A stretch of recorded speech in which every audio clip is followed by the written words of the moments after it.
Dialogic relationship. You will listen to a dialogue about dialogue, or a conversation between the master and the student about dialogic relationships, based on the philosophy of Michael Bakhtin. I enjoy our profound dialogues, the student said, looking at the master. Thank you, replied the master and smiled. But it is an oversimplification to view dialogue as a conversation between two individuals. Dialogue is an interaction between various voices, and these interactions can be internal. Can you give me an example? The student asked curiously. The master answered. Imagine a dialogue of two individuals in which the statements of the second speaker are omitted, but in such a way that the general sense is not at all violated. The second speaker is present invisibly. His words are not there, but deep traces left by these words. We sense that this is a conversation, although only one person is speaking. You can observe this phenomenon in the novels.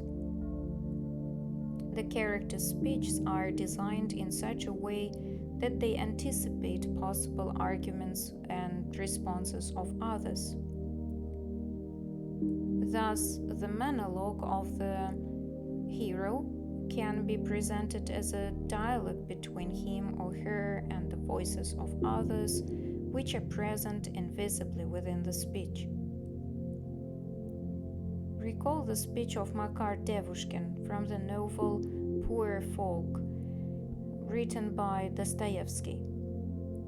His speech is full of an intensive sensitivity toward the anticipated words of a female character about him.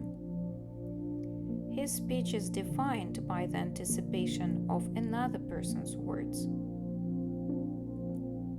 The character creates his speech predicting the possible reaction of his addressee. This speech is filled with interruptions, repetitions, and stipulations. Let me read for you an extract of Devushkin's speech. A day or two ago, in private conversation, Evstafi Ivanovich said that the most important virtue in a citizen was to earn money. He said in jest, I know it was in jest, the morality consists in not being a burden to anyone. Well, I'm not a burden to anyone. My crust of bread is my own.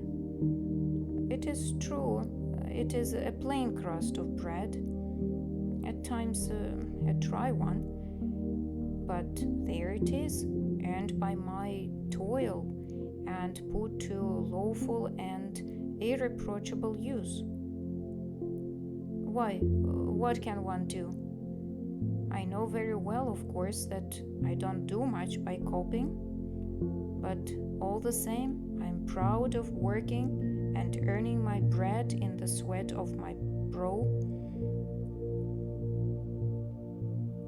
Why, what if I am a copying clerk, after all? What harm is there in copying, after all? He is a copying clerk, they say.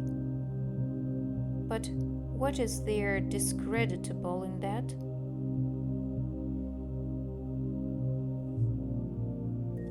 You can notice, the master continued, that the words of others are accentuated.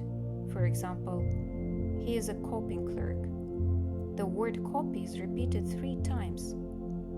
In every 3 cases, the other's potential accent is present in the word copy. This polemic between the hero's words and the other consciousness participates in the development of Devushkin's self-awareness. Thus, self is determined by the category of other, and its existence is impossible without it. As Bakhtin puts it, I am conscious of myself and become myself only while revealing myself for another, through another, and with the help of another. So the same is true in relation to the body, the student said thoughtfully. The position of one body can be determined only in relation to another body, and the nature of this relationship is determined by a person who looks at it from a particular position in time and space.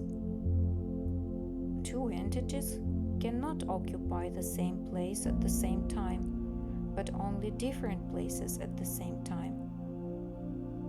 Everything is unique because it occupies a different position, and therefore the perception is unique to each specific entity. So does it mean we all view each other differently? The student asked, surprised with his own discovery. Yes, the master replied.